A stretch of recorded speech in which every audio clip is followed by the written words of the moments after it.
التاسعة عشرة قدحهم في بعض الصالحين بفعل بعض المنتسبين كقدح اليهود في عيسى عليه السلام وقدح اليهود والنصارى في محمد صلى الله عليه وسلم.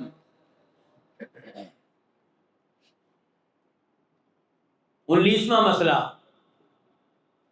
نیک لوگوں پہ تنقید کرنا، ان کو برا بھلا کہنا، اس لیے کہ ان کی طرف نسبت کرنے والوں میں سے کسی نے کوئی غلطی کی. غلطی کی کس نے؟ کسی پیروکار نے، اور پیروکار کی غلطی کی وجہ سے کسی بڑے کے اوپر کیا کرنا؟ تنقید کرنا. قدحهم فی بعض الصالحین، ان کا طعن و تشنیع کرنا بعض نیک لوگوں میں، بفعل بعض المنتسبین الیہم، ان کی طرف نسبت کرنے والوں میں سے کسی ایک کی کسی حرکت کی وجہ سے.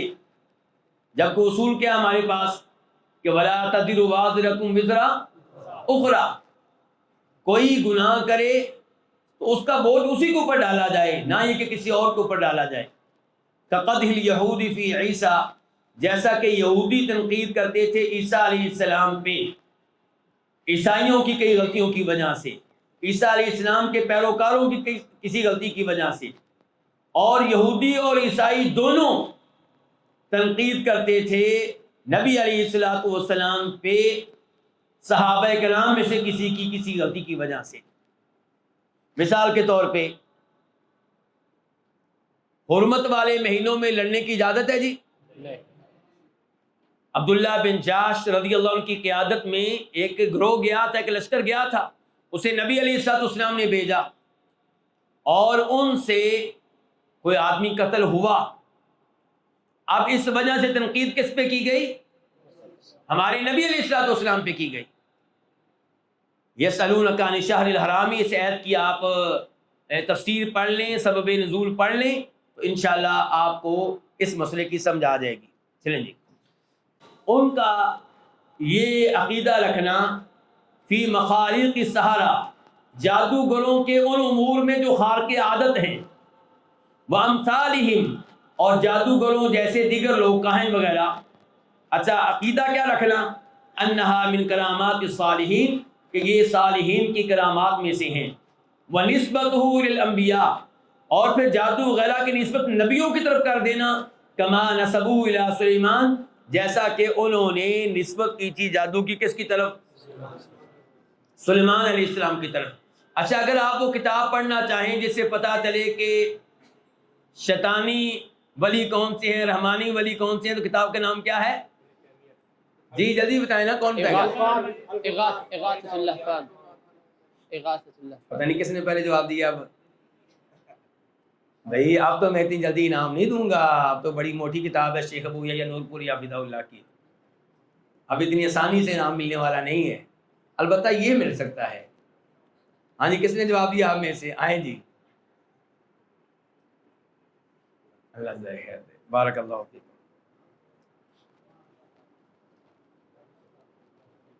تو کون ولی ہے کون ولی نہیں ہے؟ ایک تو قرآن کریم کی آیت کو سامنے رکھا جائے، الا ان اولیاء اللہ لا خوف علیہم ولا هم يحزنون الذین آمنوا وكانوا يتقون. جو آدمی متقی نہیں ہے، نمازیں نہیں پڑھتا، واجبات پہ عمل نہیں کرتا، کبیرہ گناہوں کا ارتکاب کرتا ہے، وہ چاہے ہمارے سامنے ہوا میں کیا کرے، اڑے، یا پانی کے اوپر چلے، وہ شیطان ہی رہے گا، وہ اللہ کا ولی نہیں ہو سکتا. اور کتاب کا نام آپ جان چکے ہیں، الفرقان بین اولیاء الرحمن و اولیاء الشیطان، امام ابن تیمیہ رحمہ اللہ کی کتاب ہے. جی شیخ صاحب. الحادية والعشرون تعبدهم بالبكاء والتصدية. جی 21واں مسئلہ، تعبدہم، ان کا اللہ کی عبادت کرنا، اللہ کا قرب حاصل کرنا. کس چیز کے ذریعے؟ بالمکائی، سیٹیاں بجا کر، والتصدیہ، اور تالیاں بجا کر. یہ امام طبری رحمہ اللہ کی تفسیر ہے. اللہ تعالیٰ فرماتے ہیں وما کان صلاتهم عند البیت الا مکاء. ان کفار کی بیت اللہ کے پاس نماز کیا ہوتی ہے؟ سیٹیاں بجانا اور تالیاں بجانا، یہ ان کی نماز ہے. اور آج قوالیوں کی شکل میں کیا ہو رہا ہے جی؟ تو زمانے جاہلیت کے کام عام طور پہ آج ہو رہے ہیں. آپ یہ نہ سمجھیں کہ یہ پرانی باتیں ہو رہی ہیں. اسی لیے تو امام محمد بن عبد الوہاب رحمہ اللہ نے کتاب لکھی ہے تاکہ ہم ان حرکتوں کو پہچانیں اور ان سے دور رہیں. جی. الثانية والعشرون أنهم اتخذوا دينهم لهوا ولعبا. 22واں مسئلہ کہ انہوں نے کھیل تماشے کو اپنا دین بنا رکھا تھا. اور آج کل کے صوفیوں کا عام طور پہ، کچھ صوفی ہو سکتے ہیں آج کل بھی تھوڑے سے ستھرے، لیکن عام طور پہ جو صوفی ہیں ان کا دین کھیل تماشا ہی ہے. وہ دیکھتے نہیں کیسے کرنٹ لگا ہوتا ہے. یعنی کہ کیا کوئی عقل مند شخص اتنے لوگوں کے سامنے اس طرح تماشے لگا سکتا ہے؟ بھی داڑھی تو نے رکھی ہوئی ہے، 40 سال تیری عمر ہے، کیسے تو ناچ رہا ہے، کود رہا ہے لوگوں کے سامنے؟ کوئی عقل مند آدمی ایسی حرکتیں کر سکتا ہے؟ اور ایسے ہی قوالی کے ساتھ ساتھ یہ جیسے ڈانس کر رہے ہوتے ہیں، ناچ رہے ہوتے ہیں، کود رہے ہوتے ہیں، بنگیں پی جا رہی ہیں، چرس کا استعمال ہو رہا ہے، اور نام کیا جی؟ دین کا. چلیں. الثالثة والعشرون أن الحياة الدنيا غرتهم فظنوا أن عطاء الله منها يدل على رضاه كقوله نحن أكثر أموالا وأولادا وما نحن بمعذبين. 23واں مسئلہ دنیا سے دھوکہ کھانا. 23واں مسئلہ کیا ہے؟ کس سے دھوکہ کھانا؟ دنیا سے. ان الحیات الدنیا غرتهم کہ دنیاوی زندگی نے ان کو دھوکے میں مبتلا کر رکھا تھا. فظنوا وہ یہ سمجھتے تھے ان عطاء اللہ منہا اللہ کا یہ چیز دے دینا، منہا یہ کیا؟ دنیا. اللہ کا یہ دنیا دے دینا یدلو دلیل ہے علی رضاہ اللہ کے راضی ہونے کی. یہ ان کے سود سے آپ مکان بنائیں اور بار کیا لکھ لیں؟ ھذا من فضلی ربی. تو اس کا مطلب یہ ہے کہ حاجی صاحب جو ہیں اللہ ان کے اوپر راضی ہے، خوش ہے، اسی لیے اللہ نے اتنی بڑی کوٹھی ان کو دے دی ہے، اور جو ان کی کمائی ہے اس کا مطلب ہے وہ بھی حلال کی ہے. نہیں، ایسی کوئی بات نہیں ہے. کفار عام طور پہ دنیا کے لحاظ سے، مال کے لحاظ سے مسلمانوں سے آگے ہوتے ہیں، آگے رہے ہیں، اور وہ سمجھتے ہیں کہ اگر ہم غلط ہوتے تو اللہ ہمیں مال کیوں دیتا، اللہ ہمیں اولاد کیوں دیتا. تو یہ سوچ زمانہ جاہلیت کے لوگوں کی سوچ ہے، مسلمان کی سوچ نہیں ہو سکتی. مال آپ کو مل رہا ہے، کاروبار آپ کا عروج پہ ہے، ہر شہر میں آپ کے کاروبار کی ایک برانچ ہے، یہ اللہ کے آپ پہ راضی ہونے کی دلیل بالکل نہیں.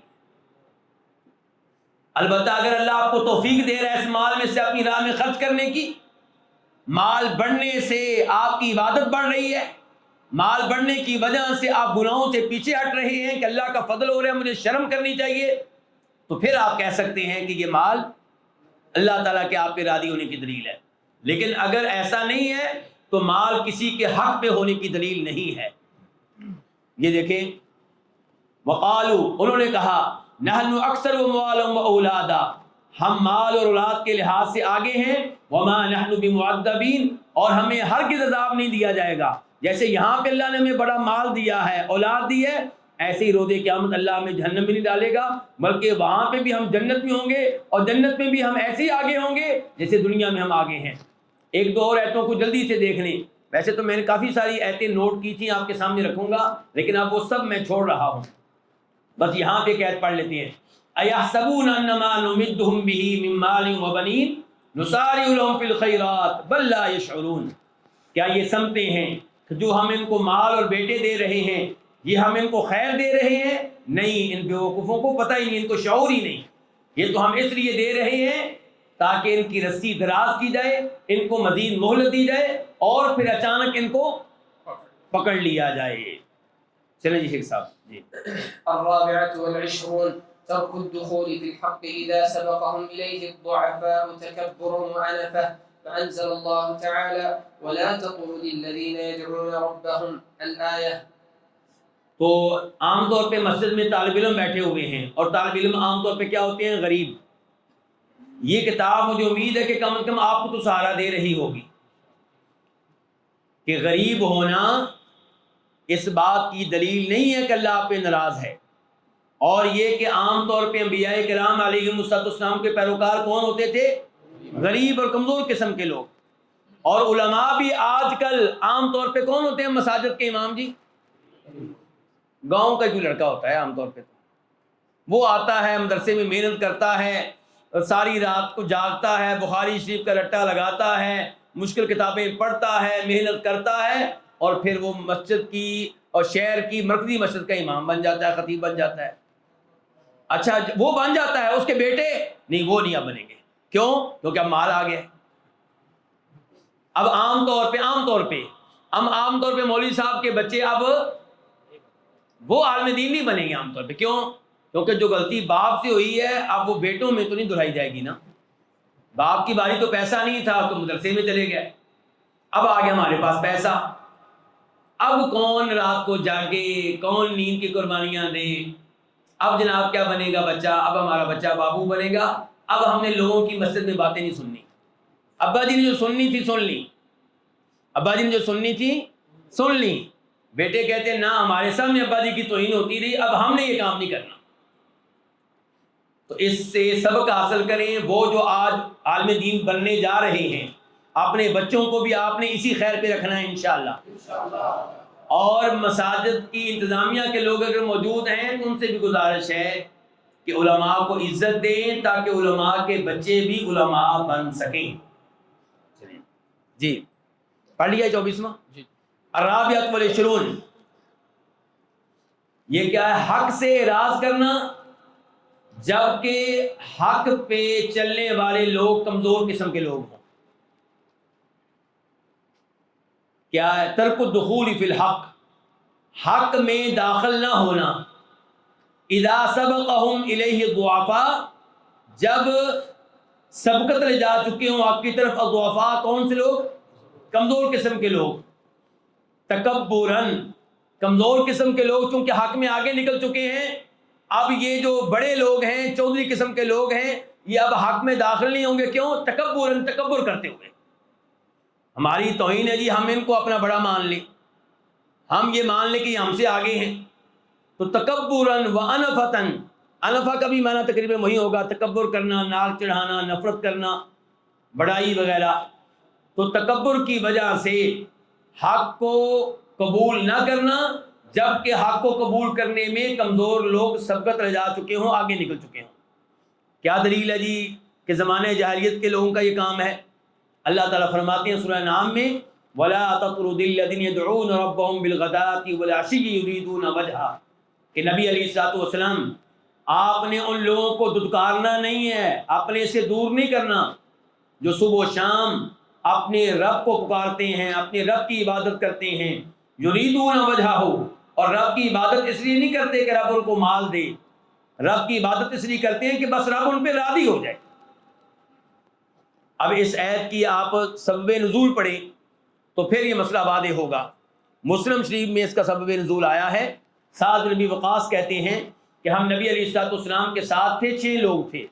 تو مشرکین نے کہا نبی علیہ السلام سے اطرد ہؤلاء لا یجترئون علینا, آپ ان لوگوں کو دھتکار دیں, یہ ہمارے پاس آنے کی جرت نہ کریں, یعنی کہ پھر امید ہے کہ ہم مسلمان ہو جائیں گے, پھر ہم آپ کے پاس بیٹھا کریں گے. شرط ہماری کیا ہے کہ ان غریبوں کو ہم سے دور رکھیں. وہ غریب کون تھے؟ عبداللہ بن مسعود جیسے لوگ, بلال جیسے لوگ. تو سعد بن وقاص کہتے ہیں ان 6 میں میں بھی تھا, عبداللہ بن مسعود بھی تھے, اور بلال بھی تھے, اور کچھ اور لوگ بھی تھے. فوقع فی نفس رسول اللہ صلی اللہ علیہ وسلم ما شاء اللہ ان یقع, تو نبی علیہ السلام کے دل میں تھوڑی سی یہ بات آئی. فحدث نفسه فانزل اللہ, تو اللہ تعالیٰ نے پھر یہ آیت اتاری ولا تطرد الذین يدعون ربهم. تو اب یہ لوگ جو تھے, یہ جو بڑے لوگ آئے تھے نبی علیہ السلام کے پاس, یہ کیا چاہتے ہیں کہ ان غریبوں کو دور کیا جائے, ان کو کسی بڑے مقام و مرتبہ پہ وہ نہیں دیکھنا چاہتے, ان کو نبی علیہ السلام کے قریب نہیں دیکھنا چاہتے. اور جب دیکھا کہ یہ اللہ کے نبی کے قریب ہے, اللہ کے نبی ان کو دور نہیں کر رہے, تو انہوں نے اس کو اپنی توہین جانا اور اسلام قبول کرنے سے انکار کر دیا. جی الخامسة والعشرون الاستدلال على بطلانه بسبب الضعفاء كقوله لو كان خيرا ما سبقونا إليه. ہاں جی, یہاں پہ کیا ہے؟ کسی چیز کے باطل ہونے پہ دلیل کس چیز کو بنانا کہ یہ اس لیے باطل ہے، باطل ہونے کی دلیل یہ ہے کہ اس کو پہلے لینے والے کمزور لوگ ہیں۔ پہلے یہ تھا کہ اسلام قبول نہ کرنا، اس لیے کہ کمزور لوگ اس چیز کو اختیار کر چکے ہیں۔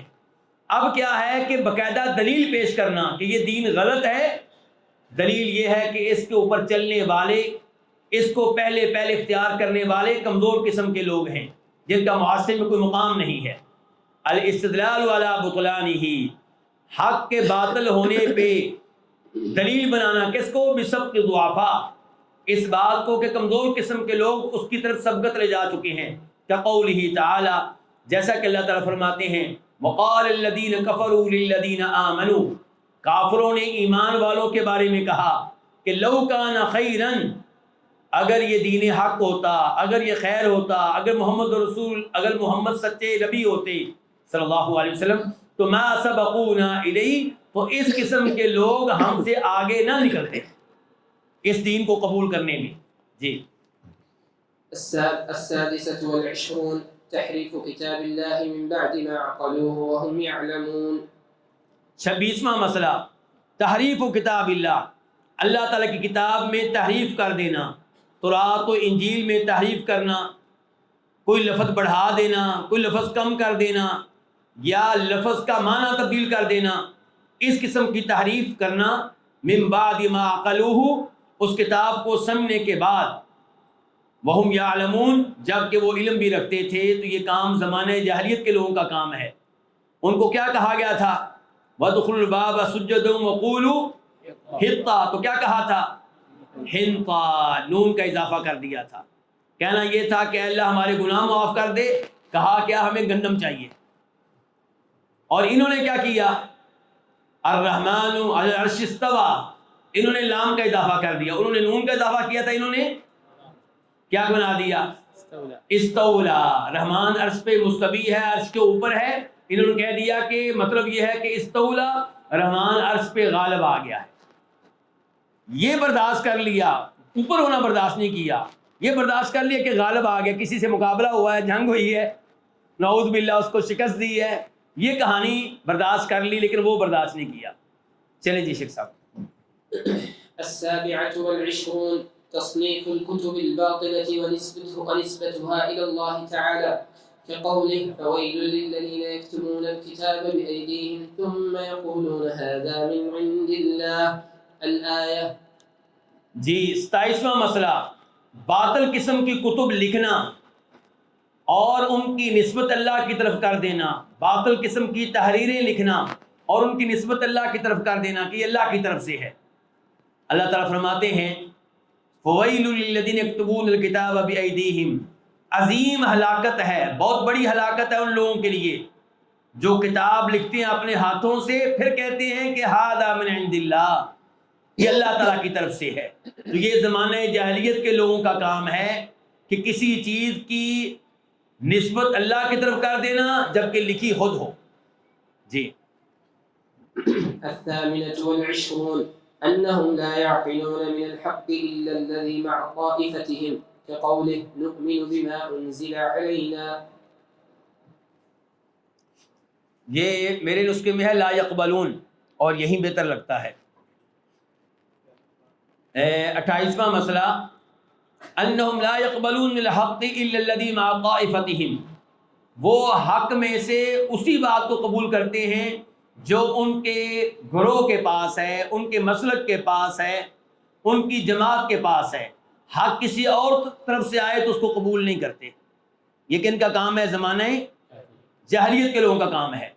کقولہ تعالی، جیسا کہ اللہ تعالی نے فرمایا قالوا نؤمن بما انزل علینا، پوری آیت کیا ہے کہ وَإِذَا قِيلَ لَهُمْ، جب ان سے کہا جاتا ہے آمنوا بما انزل اللہ، ایمان لاؤ اس کلام پہ جو کس نے اتارا؟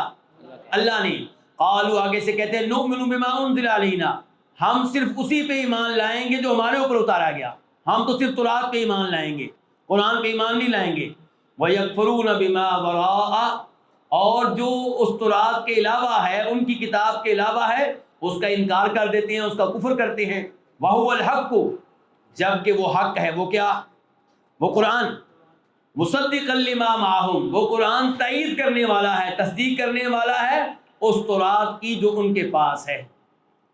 تو حق بات کو قبول کرنا چاہیے جہاں سے بھی آئے. نبی علیہ الصلوۃ والسلام نے آیت الکرسی کے بارے میں آنے والی فضیلت کو قبول کیا، ایسے ہی ہے، لیکن دھیان سے ذرا بات پوری کرنی، آدھی نہیں کرنی. صحابی نے آ کے بتایا کہ میں نے چور کو پکڑ لیا تھا، لیکن چور نے مجھے آیت الکرسی کے بارے میں بتایا جو رات کو پڑھے گا شیطان اس کے قریب نہیں آ سکے گا. تو کیا یہ بات دین بن گئی؟ جب نبی علیہ السلام نے تصدیق کی تب وہ دین بنی. اور ایک اور بات کہ نبی علیہ السلام نے اس موقع پہ کیا کہا تھا؟ صدقک وہو، اس نے تو اسے سچ کہا ہے لیکن نمبر 1 جھوٹا ہے.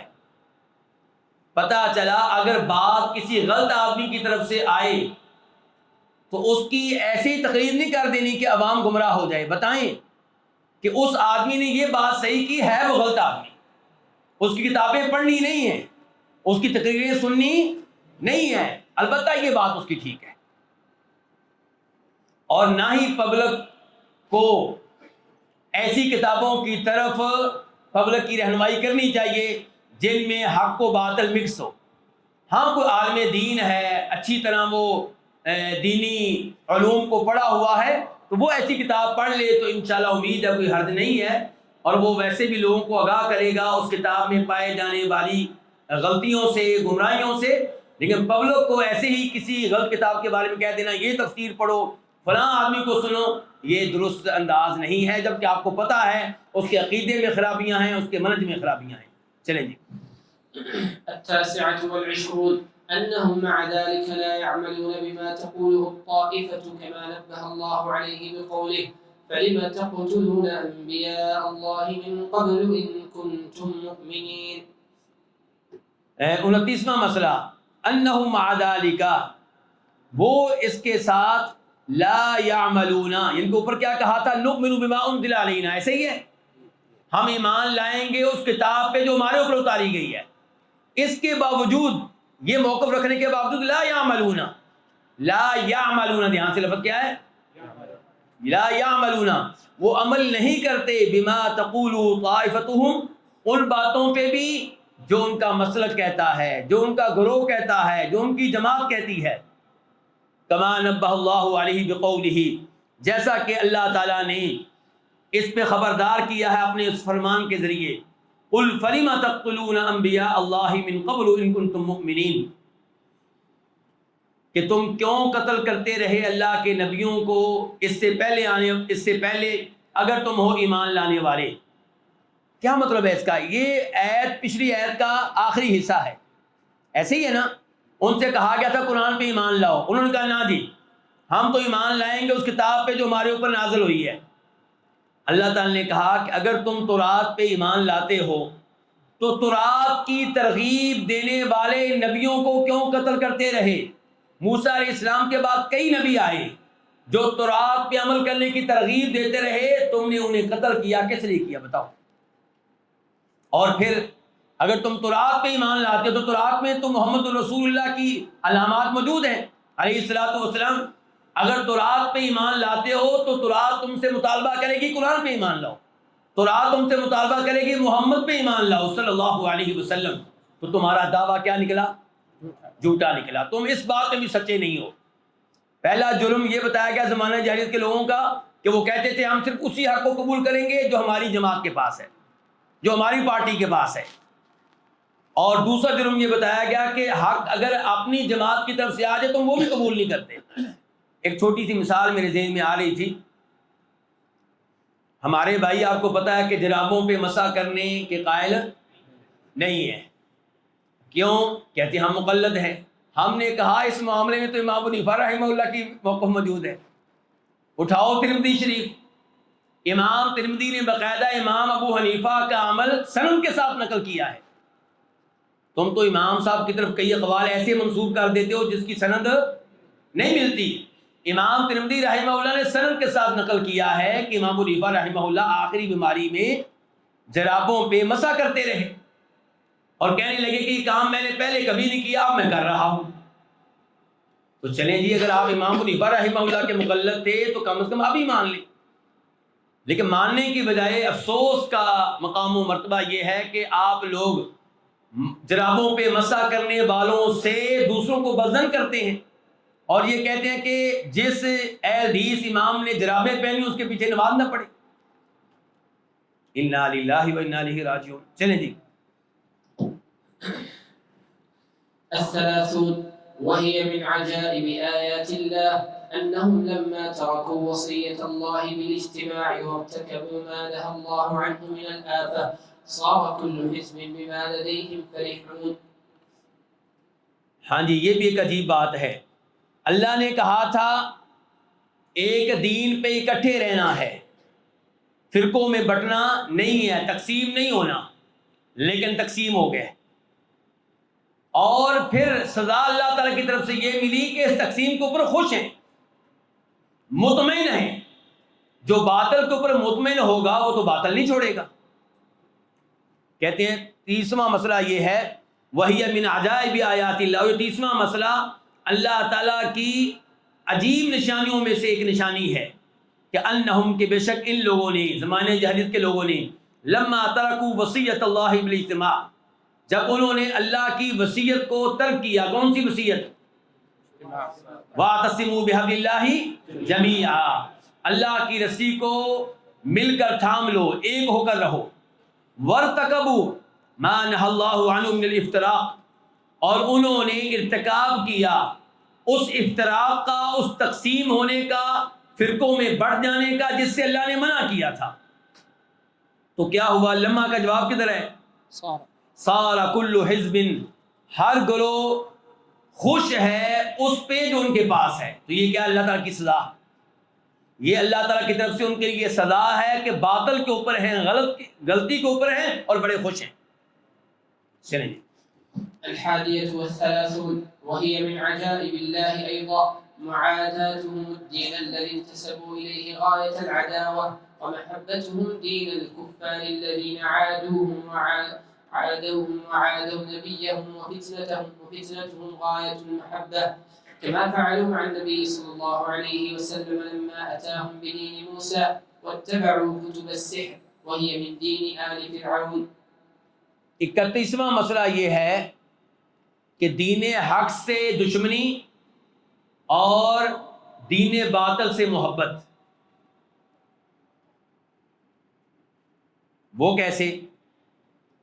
کہتے ہیں کہ 31واں مسئلہ بھی وَهِيَ مِنْ أَعْجَبِ الْآيَاتِ أَيْضًا، یہ بھی اللہ تعالیٰ کی عجیب نشانیوں میں سے ایک نشانی ہے کہ معاداتہم، زمانہ جاہلیت کے لوگوں کا دشمنی رکھنا، اور مراد ہے یہاں پہ یہودی، اس دین سے الذی انتسبوا الیہ، جس کی طرف وہ منسوب ہیں، غایت العداوتی، آخری درجے کی دشمنی، انتہا درجے کی دشمنی، ومحبتہم، اور ان کا محبت کرنا، دین الکفار، کن کے دین سے؟ کفار کے دین سے۔ کون سے کفار؟ وہ کفار جو ان کے دشمن رہے۔ کن کے دشمن رہے؟ یہودیوں کے، فرعون اور آل فرعون۔ ومحبتہم، ان کا محبت کرنا ان کفار کے دین سے جو ان کے دشمن رہے اور ان کے نبی کے دشمن رہے۔ نبی سے مراد کون؟ موسیٰ علیہ السلام۔ وفئتہم، اور ان کی جماعت کے دشمن رہے۔ غایت المحبہ، غایہ کا کس سے تعلق ہے؟ غایت المحبہ کا، وہ محبتہم غایت المحبہ، سمجھے نا؟ الذین سے لے کے فئتہم تک، اس کو آپ جملہ اعتراضیہ بنا لیں۔ ایسے ہے تو الکفار کی صفت ہے، لیکن آپ اس طرح بنا لیں تاکہ یہ جملہ سمجھنا آسان ہو جائے۔ ومحبتہم دین الکفاری غایت المحبہ، اور ان کا کافروں کے دین سے محبت کرنا انتہا درجے کی محبت۔ کیسے جی سمجھائیں؟ ہمیں بات سمجھ نہیں آئی۔ کہتے ہیں کما فعلوا مع النبی صلی اللہ علیہ وسلم، جیسا کہ انہوں نے یہ کام کیا نبی علیہ الصلوۃ والسلام کے ساتھ، جیسا کہ انہوں نے یہ حرکت کی نبی علیہ الصلوۃ والسلام کے ساتھ۔ آپ کے ساتھ کیا رکھی؟ دشمنی۔ ایسے ہی ہے نا، لما اتاہم بدین موسیٰ، جبکہ نبی علیہ السلام ان کے پاس موسیٰ علیہ السلام کا دین لے کر آئے تھے. نبیوں کا دین ایک ہی ہے نا. دوسرے نمبر پہ نبی علیہ السلام کی علامات ان کی تورات میں موجود تھی. ان کے دین کا تقاضا یہ ہے کہ آخری نبی جناب محمد پہ ایمان لایا جائے صلی اللہ علیہ وسلم، لیکن آپ کے وہ دشمن بن گئے جبکہ آپ ان کا دین لے کر آئے. واتبعوا کتب السحر، اور جادو والی کتابوں کی پیروی کی. وہی من دین آل فرعون، جبکہ یہ کتابیں آل فرعون کے دین میں سے ہیں اور آل فرعون ان کے دشمن تھے. سمجھیں آپ شروع کی بات. اللہ تعالیٰ جزائے خیر دے ہمارے مؤلف کو، ماشاءاللہ بڑی محنت کی ہے انہوں نے. چلیں جی شیخ صاحب، جی آپ سمجھے شیخ، سبق ختم ہونے والا ہے. جی چلیں جی. الثانية والثلاثون كفرهم بالحق إذا كان مع من لا يهودونه كقوله تعالى وقالت اليهود ليست النصارى على شيء وقالت النصارى ليست اليهود على شيء. مسئلہ نمبر 32 کہ حق بات کا انکار کر دینا جب کہ ان کے غیر کے پاس ہو اور غیر وہ ہو جس سے ان کو محبت نہ ہو.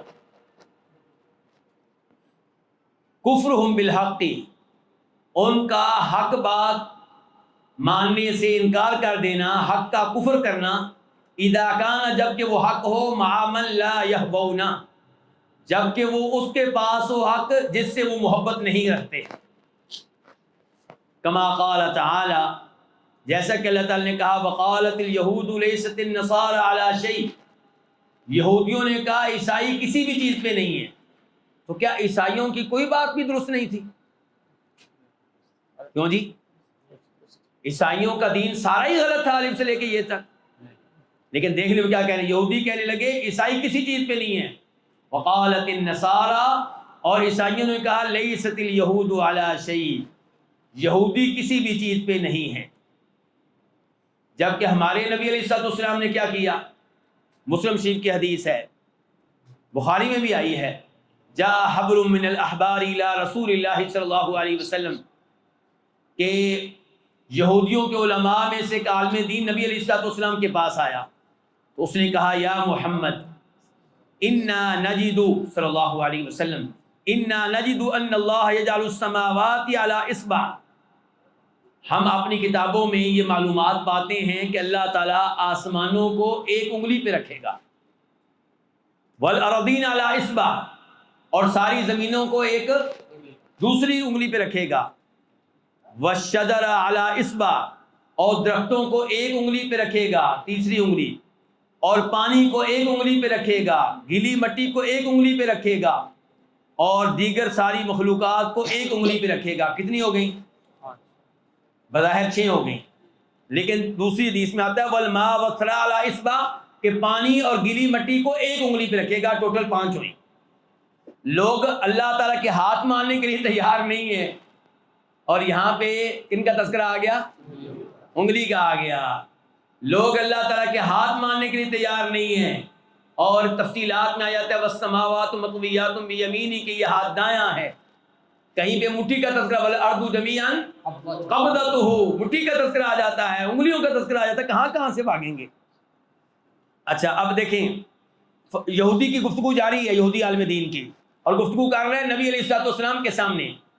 فیقول، تو اللہ تعالیٰ کہیں گے اس موقع پہ انا الملک، میں کیا ہوں؟ بادشاہ. فضحک النبی صلی اللہ علیہ وسلم، یہودی کی بات سن کر نبی علیہ السلام اچھی طرح مسکرائے. حتیٰ بدت نواجدہ، یہاں تک کہ آپ کی داڑھیں نظر آنے لگی. تصدیقاً لقول الحبری، کیوں مسکرائے ہیں؟ اس یہودی عالم دین کی تصدیق کرتے ہوئے مسکرائے ہیں. پھر آپ نے یہ آیت پڑھی وما قدر اللہ حق قدرہ، تو حق بات یہودی نے کی، آپ نے قبول کیا، اور ساتھ کہا کہ اس کی یہ باتیں قرآن کے مطابق ہیں. اسرائیلی روایت کب قبول ہوگی؟ جب قرآن کے مطابق ہوگی. تو آپ نے کہا یہ اس آیت کے مطابق کیا کہ ما قدر اللہ کا قدری والارض جمیعا قبضته یوم القیامہ والسماوات مطویات بیمینہ سبحانہ وتعالی عما یشرکون.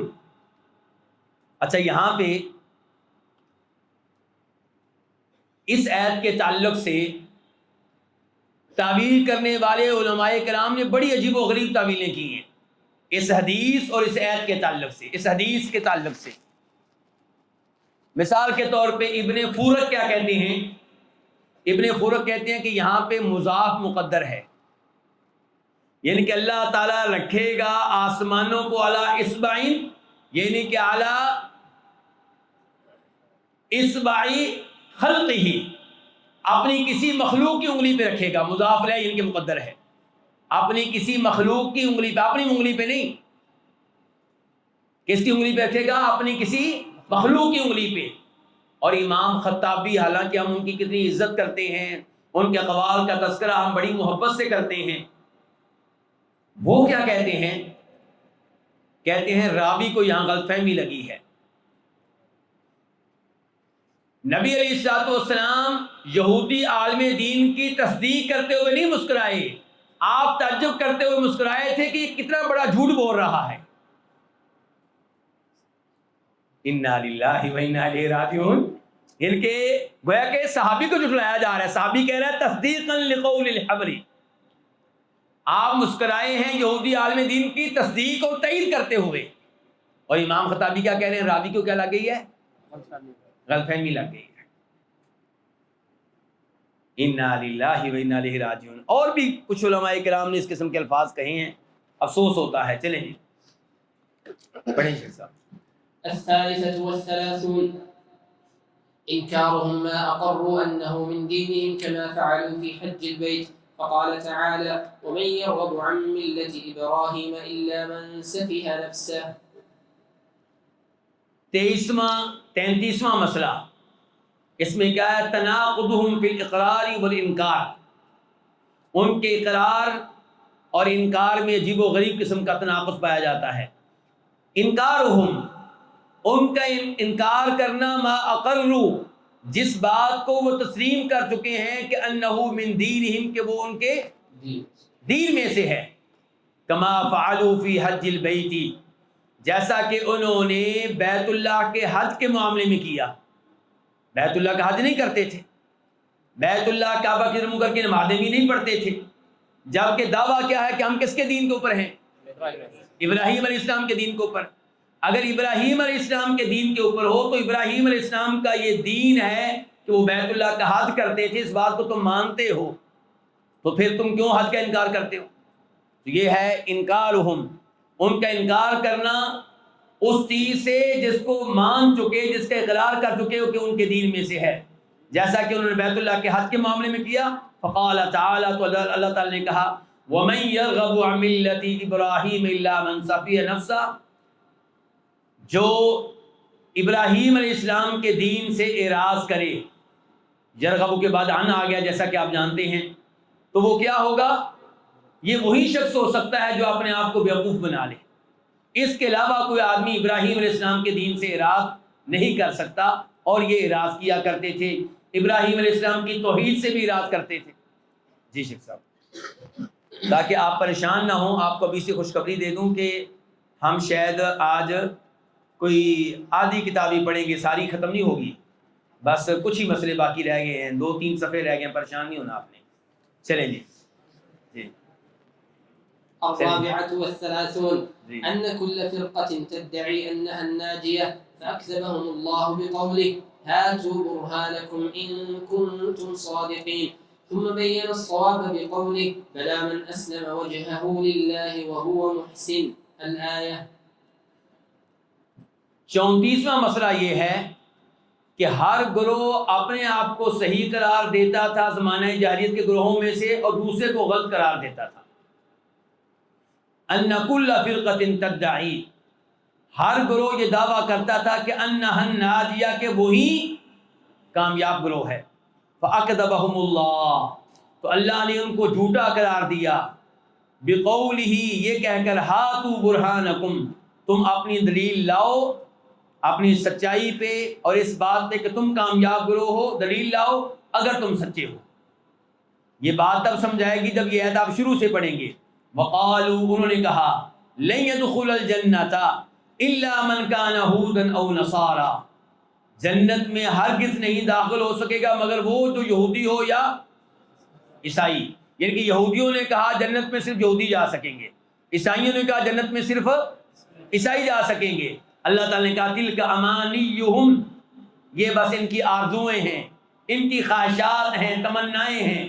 قل ہاتوا برہانکم اپنے اس دعوے پہ دلیل لے کر آؤ اگر تم سچے ہو. بغیر دلیل کے دعویٰ کرنا آسان ہے لیکن اس کا کوئی فائدہ نہیں ہے. جی ثم بینا پھر اللہ تعالیٰ نے وعدے کیا الصواب درست بات کو یہ کہہ کر بلا کیوں نہیں. انہوں نے کہا تھا کوئی اور جنت میں نہیں جا سکے گا, یہودیوں نے کہا تھا یہودیوں کے علاوہ کوئی نہیں جا سکے گا, عیسائیوں نے کہا تھا عیسائیوں کے علاوہ کوئی نہیں جا سکے گا. اللہ نے کہا کیوں نہیں.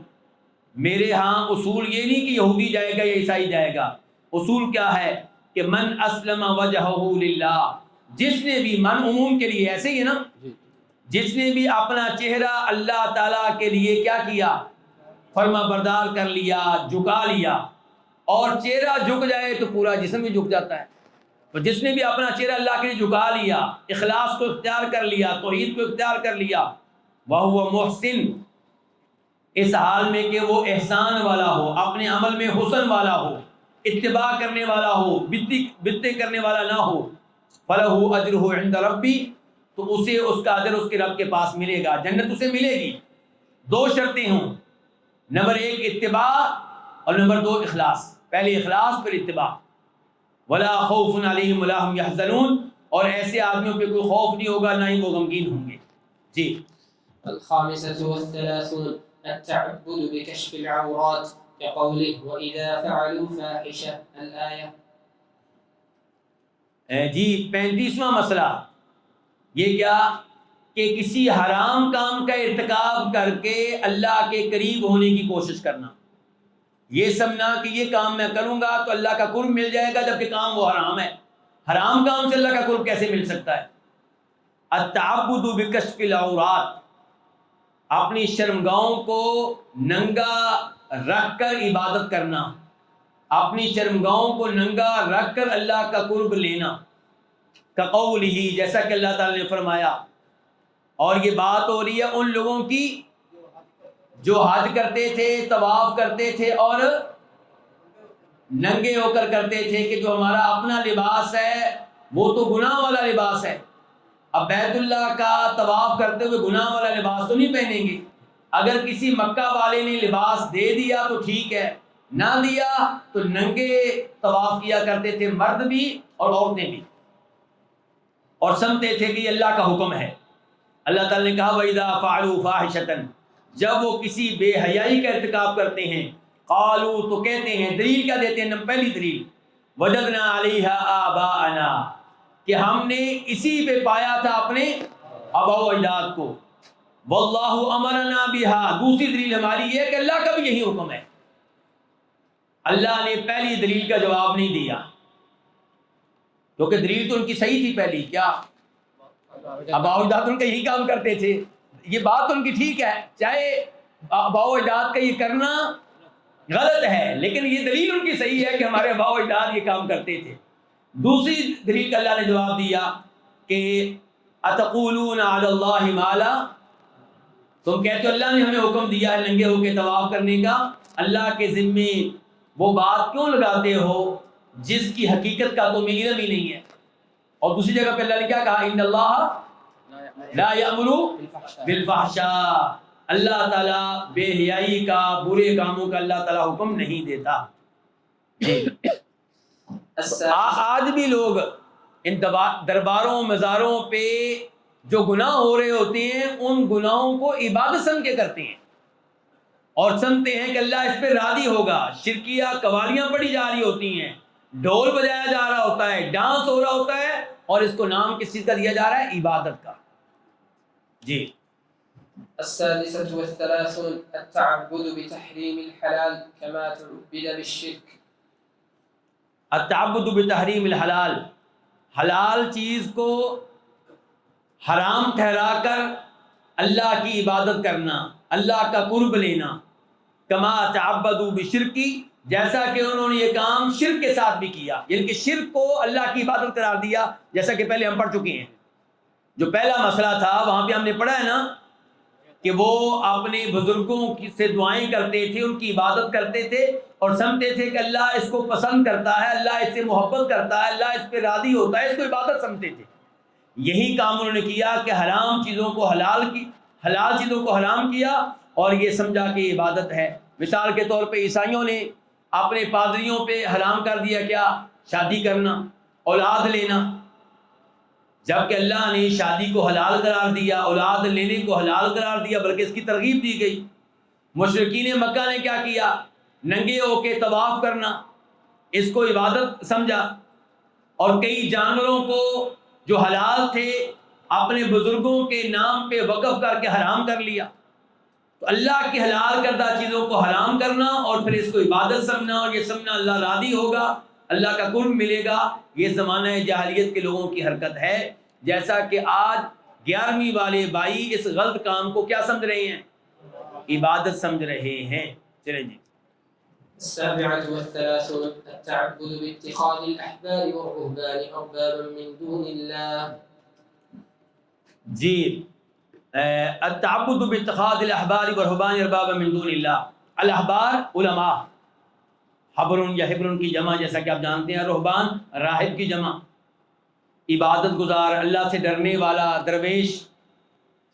تو علماء اور ان درویشوں کو اللہ کے علاوہ رب بنانا اور اس کو عبادت سمجھنا، اس کے بارے میں سمجھنا کہ اس سے اللہ کا قرب ملے گا، یہ بھی زمانے جاہلیت کے لوگوں کا کام ہے۔ آپ جانتے ہیں کہ ہمارے دین نے کیا سکھایا؟ لا طاعۃ لمخلوق، کسی بھی مخلوق کی بات ماننا جائز نہیں، عالم دین ہو، والد ہو، حکمران ہو، درویش ہو، کوئی بھی ہو، جب پتہ ہو کہ اس کی یہ بات مانیں گے تو اللہ کی نافرمانی ہوگی۔ لیکن آج کل جو پیر بیعت لیتے ہیں، جو ان کی بیعت کر لیتا ہے، اس سے مطالبہ کیا ہوتا ہے؟ ہر بات ماننی ہے، کوئی دلیل نہیں پوچھنی، نہ نہیں کرنی، بس مانتے چلے جانا ہے۔ جس نے بیعت کر لی وہ پیر کے ہاتھ میں ایسے ہو جائے جیسے مردہ کس کے ہاتھ میں ہوتا ہے؟ غسل دینے والے کے ہاتھ میں۔ یہی کچھ ہو رہا ہے، اور یہ زمانے جاہلیت کے لوگوں کی حرکت ہے کہ اپنے علماء کو اور اپنے راہبوں کو رب والا درجہ دے دینا۔ اور آپ اس بارے میں وہ حدیث بھی جانتے ہیں، عدی بن حاتم والی، کہ نبی علیہ الصلوۃ والسلام کے پاس مسلمان ہونے کے لیے آئے تو آپ نے ان کے سامنے یہ آیت پڑھی، کون سی؟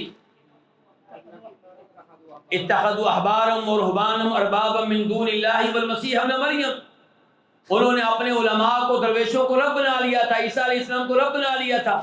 عدی کہنے لگے اللہ کے رسول، ہم نے تو ان کو رب نہیں بنایا۔ تو فرمایا تھا نبی علیہ الصلوۃ والسلام نے، کیا ایسا نہیں تھا کہ جس چیز کو وہ حلال قرار دیتے تم آنکھیں بند کر کے حلال مان لیتے، جس کو وہ حرام قرار دیتے تم آنکھیں بند کر کے اسے حرام مان لیتے؟ تو یہ ان کو رب والا درجہ دینا ہے، اور یہی رب والا درجہ آج کے درویشوں، پیروں کو بھی دیا گیا ہے، اور آج کل کے کئی نام نہاد فقہا کو بھی دیا گیا ہے۔ انہوں نے جس سود کو حلال کر دیا وہ کیا حلال ہے؟ جاوید غامدی صاحب جس چیز کو حلال کر دے، میوزک حلال ہے جی، حلال ہے جی، لڑکیوں سے مساوا لینا حلال ہے جی، حلال ہے جی۔ اور پرانے بھی کئی فقہا، اور جدید کی مثال میں نے دے دی ہے۔ چلیں جی۔ الثامنة والثلاثون الإلحاد في الصفات كقوله تعالى ولكن ظننتم أن الله لا يعلم كثيرا مما تعملون۔ جی، 38واں مسئلہ یہ کیا ہے؟ الالحاد فی الصفات، صفات میں الحاد کرنا۔ الحاد کس کو کہتے ہیں؟ انحراف، یعنی کہ سیدھا راستہ چھوڑ کے دائیں بائیں ہو جانا۔ ایسے ہی ہے نا، لحد کو لحد کیوں کہتے ہیں؟ کیونکہ قبر کھودنے والا قبر کھودتا ہے، سیدھا جا رہا ہوتا ہے اور نیچے جا کے قبلے والی سائڈ پہ بغلی قبر بنا دیتا ہے، ایک سائڈ پہ ہو جاتا ہے۔ تو یہ ہے الالحاد، سیدھے راستے کو چھوڑ کے دائیں بائیں ہو جانا، انحراف اختیار کرنا۔ تو الالحاد فی الصفات، اللہ کی صفات میں درست راستہ اختیار نہ کرنا یہ الحاد ہے، اور یہ زمانہ جاہلیت کے لوگوں کا کام ہے، اللہ کی صفات میں الحاد۔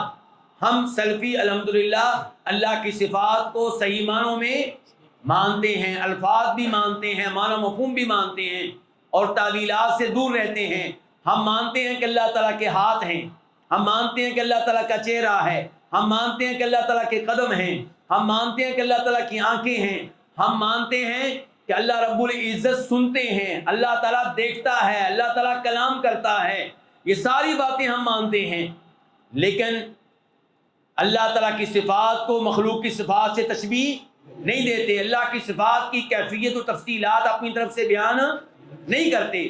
ہمارا یہ عقیدہ ہے کہ اللہ تعالیٰ کی صفات کو مانا جائے گا جو قرآن میں آئی ہیں، حدیث میں آئی ہیں، اور تفصیلات سے تشبیہ سے گریز کیا جائے گا، اور یہ کہا جائے گا اللہ کی صفات ویسی ہیں جیسے اللہ تعالیٰ کی شایان شان ہے، جیسے اللہ تعالیٰ کے لائق ہیں۔ اچھا، اب زمانہ جاہلیت کے لوگ صفات کے معاملے میں الحاد کرتے تھے، اس کی کیا دلیل ہے؟ اللہ تعالیٰ نے فرمایا وَلَٰكِن ظَنَنْتُمْ أَنَّ اللَّهَ لَا يَعْلَمُ كَثِيرًا مِّمَّا تَعْمَلُونَ۔ پوری آیت پڑھیں گے تو بات کی سمجھ آئے گی۔ وَمَا كُنْتُمْ تَسْتَتِرُونَ أَن يَشْهَدَ عَلَيْكُمْ سَمْعُكُمْ وَلَا أَبْصَارُكُمْ وَلَا جُلُودُكُمْ۔ جب تم گناہ کرتے تھے لوگوں سے چھپ کے کرتے تھے، کنڈی لگا کے کرتے تھے، جب موبائل دیکھتے تھے تو کمرے میں چھپ کے دیکھتے تھے کہ جو مرضی میں دیکھ رہا ہوں، لیکن تمہیں ڈر نہیں لگتا تھا، ابو سے ڈر لگتا تھا، طالب علموں سے، اساتذہ سے ڈر لگتا تھا، لیکن اپنے کانوں سے، اپنی آنکھوں سے، اپنے چمڑے سے تمہیں ڈر نہیں لگتا تھا، اور آج تمہارے خلاف گواہی دے رہا ہے کون؟ تمہارا اپنا چمڑا، تمہارے اپنے کان، تمہاری اپنی آنکھیں۔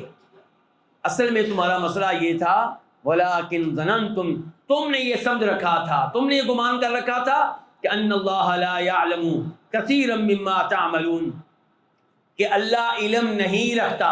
لو جی اللہ کی صفت علم کی نفی ہو رہی ہے نا، اللہ کی صفت علم کی نفی ہو رہی ہے، کون کر رہے ہیں؟ زمانہ جاہلیت کے لوگ۔ تو کہتے ہیں ان اللہ لا یعلم، تمہارا یہ گمان تھا کہ اللہ بہت سی باتیں نہیں جانتا، مما تعملون، ان باتوں میں سے جو تم کرتے ہو، تمہاری بہت سی حرکتیں اللہ تعالیٰ کے علم میں نہیں ہیں، یہ تمہارا عقیدہ تھا۔ اللہ کی صفات، اللہ کی صفت علم کو تم نے صحیح معنوں میں نہ مانا، رزلٹ کیا نکلا؟ وَذَلِكُمْ ظَنُّكُمُ الَّذِي ظَنَنْتُمْ بِرَبِّكُمْ أَرْدَاكُمْ، اللہ کے بارے میں تمہارا یہ گمان، تمہارا یہ خیال کہ اللہ کو نہیں پتا میں کیا کر رہا ہوں، اس خیال نے، اس صفت کی اس نفی نے تمہیں تباہ و برباد کر دیا۔ فَأَصْبَحْتُمْ مِنَ الْخَاسِرِينَ، تو تم ہو گئے نقصان اٹھانے والوں میں سے۔ ایک صفت کا انکار کیا اور یہ انجام ہے، اور جو اللہ کی ساری صفات کا انکار کرتے اس کا انجام کیا ہوگا؟